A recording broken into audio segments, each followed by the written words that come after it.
লাগিছে মোক যিটো শ্ৰদ্ধা পুৰণি আপোনালোকে মোক প্ৰদান কৰিলে এইটো মোৰ জীৱনৰ এটা স্মৃতি হৈ থাকিল ইয়াত ৰাধা গোবিন্দৰ যিটো মন্দিৰ প্ৰতিষ্ঠা মই এটা কথা মই কওঁ যে আমি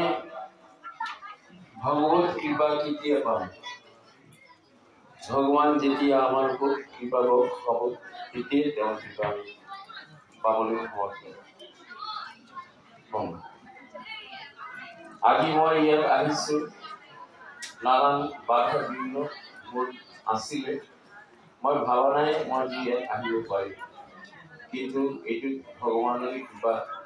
আমাৰ স্বয়ং ৰাধা গোবিন্দৰ কৃপা তেখেত অশেষ কৰোঁ যে তেখেতে কৃপা কৰিছে মই আপোনাৰ মাজত আহি উপস্থিত হ'ব পাৰিছোঁ এইটো মই কোনো ধন্যবাদৰ পাত্ৰ হ'ব বিচৰা নাই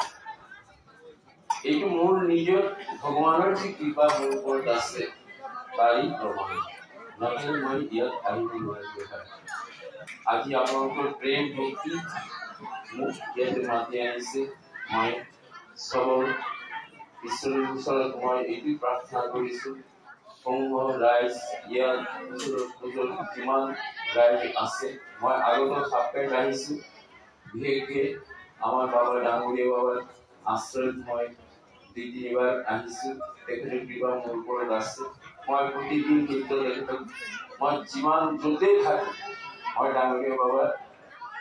চৰণত মই প্ৰণাম মই জনাবই কেতিয়াও নাপাহৰোঁ আৰু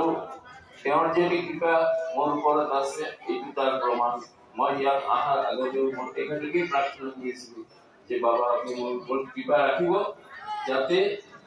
আমাৰ এই দাদা ৰবীন্দ্ৰ দাদাৰ যিটো তেওঁৰ বয়স হৈছে তেওঁৰ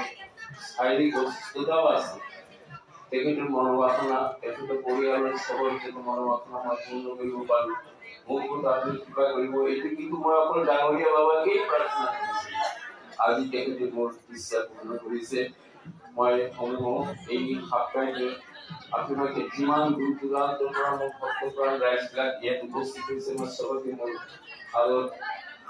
সম্ভাষণ এবং আশীৰ্বাদ মই যাচিছোঁ সকলোৱে ভালে থাকক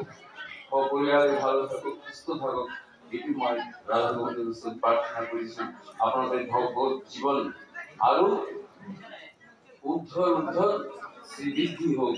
এই প্ৰাৰ্থনা কৰি মই চবৰ ওচৰত মোৰ আশীষ বিচাৰিছোঁ আপোনালোকে মোৰ ওপৰত কৃপা ৰাখিব মই যেন সুস্থ শৰীৰে দেহে